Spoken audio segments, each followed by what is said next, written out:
Golfer Tiger Woods is certainly not alone among high-status men to have had an extramarital affair recently. There was star football player Steve McNair, who wound up paying the ultimate price. Then there's TV personality David Letterman. And plenty of politicians are getting into the act, including South Carolina Governor Mark Sanford, the very wealthy governor of New York, Eliot Spitzer, the even more wealthy Italian Prime Minister Silvio Berlusconi, and who could forget President Bill Clinton.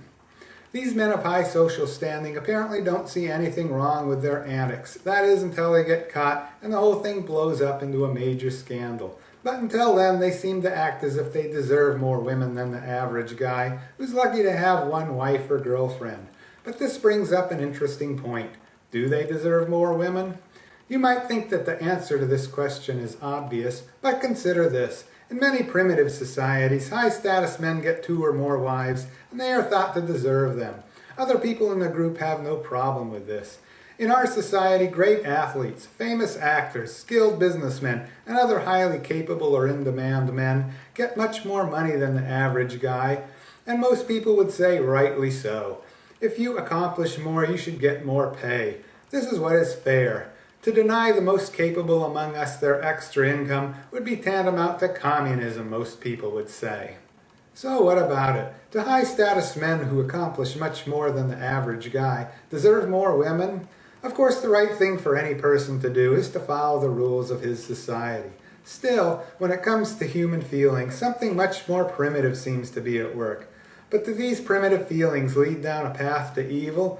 Or are they merely trying to restore fairness in a modern world of artificial rules and arbitrary customs? Find out for yourself by reading my new book.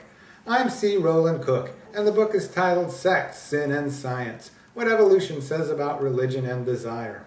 This book explains why people do the things they do. Social as well as sexual behavior is covered. The book also covers religious concepts, such as sin and evil, and everything is explained on a scientific basis. I can assure you, human nature is an extremely interesting topic. If you really want to understand what's going on in the world today, you need scientific knowledge in this area. Read Sex, Sin, and Science: What Evolution Says About Religion and Desire by C. Roland Cook. On sale now at www.crolandcook.com. Also available from Amazon.